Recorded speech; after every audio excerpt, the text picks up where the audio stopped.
Vamos iniciar mais uma videoaula. Teste Qi quadrado.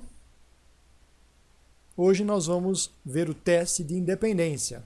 Na aula anterior nós vimos o teste de aderência, que tem o objetivo de testar a adequabilidade de um modelo probabilístico a um conjunto de dados observados, ok? E o teste de independência. Bom, vamos a ele. O teste de independência, as variáveis são mensuradas qualitativa nominal, mas podem ser qualitativa ordinal e mesmo quantitativa. Então, como exemplo, nós poderemos ter a hipótese ou fazer a pergunta: será que a preferência por tipos de frutas depende do sexo da criança? A tabela mostra as duas variáveis qualitativas nominais. Nós desejamos verificar a independência ou dependência de duas variáveis qualitativas nominais. Então vamos lá. Uma situação mais prática. No entanto, nós vamos utilizar um exemplo não para a variável qualitativa nominal, mas sim para a variável qualitativa ordinal. Como você vai ver, é possível também um bom uso do teste de independência para esta situação, cuja nossa hipótese de pesquisa é que o nível mais alto de escolaridade alcançado por um indivíduo é dependente da riqueza dos pais, certo? Então, abaixo aqui nós estamos vendo as nossas hipóteses H0 e H1, não é? E a hipótese H0 sempre vai ser dessa forma que está aí. A e B são variáveis independentes. Caso nós possamos rejeitar H0, nós teríamos o resultado para H1, que as variáveis A e B não são independentes. Ok? Muito bem, então, como é que nós podemos realizar o nosso teste de independência? Vamos lá. Então, nós temos aqui um conjunto de dados. Você pode observar que nós temos as duas variáveis, né? A variável classe socioeconômica ou riqueza do pai, não é? E a escolaridade do filho.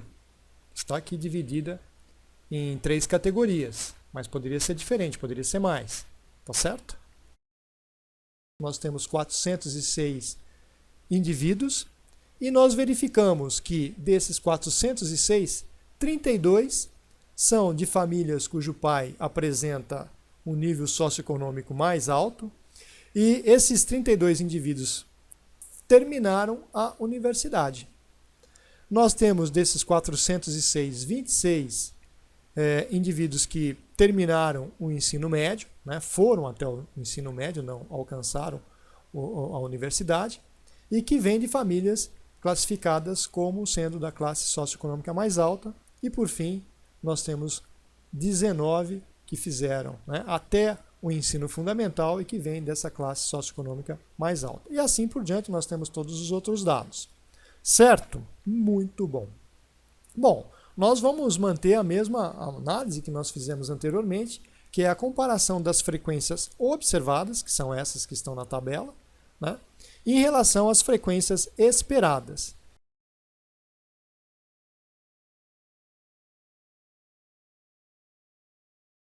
As frequências esperadas nós vamos precisar calcular.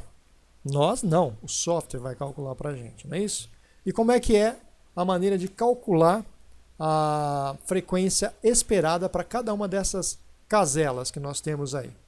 Então nós temos que, para obter o valor da frequência esperada, nós vamos ter para cada uma das caselas o total da linha 1, por exemplo, né, vezes o total da coluna 1 também, né? Esse resultado vai ser dividido pelo total geral, que vai apresentar o valor da frequência esperada 1, por exemplo. Então nós temos aqui, foi feito o cálculo, então para 1, né, nós temos 77 vezes 86 dividido por 406, nós vamos ter o valor de 16,31, que é justamente o valor entre parênteses. Esse é o valor da frequência esperada. E assim nós vamos fazer o cálculo para todas as demais, né? 77 vezes 115 dividido pelo total, 406, nós teríamos 13,83 e assim sucessivamente até ter todos os valores esperados aqui. Muito bom. Bom, de posse desses dados, nós vamos precisar calcular a estatística nossa do teste. que é dada pela fórmula, ok? Nós temos o que? Os valores observados menos os valores esperados, elevado ao quadrado, dividido pelo valor esperado. Então, nós vamos fazer a somatória de todas essas diferenças. Esse resultado nós vamos buscar na distribuição Q², por exemplo, né? Esse ponto vai nos fornecer uma área, essa área vai nos fornecer o valor de P, que vai ser comparado com o alfa de 5 ou 1%, como nós estamos fazendo já há um bom tempo.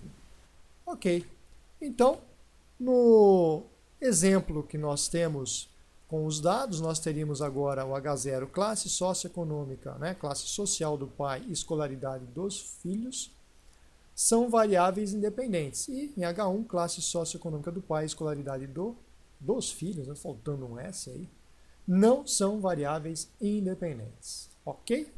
Muito bem. Calculamos o Q². Esse Q² para aquele conjunto de dados foi 61, apresenta o valor de 61,05. E o P associado a esse Q² observado é bem menor que 5%, né, e também é 1%. Portanto, podemos rejeitar H0 e, ao rejeitar H0, nós poderíamos dizer que a escolaridade do filho depende da classe socioeconômica do pai. Certo? Muito bem. É isso que nós temos com o teste de independência.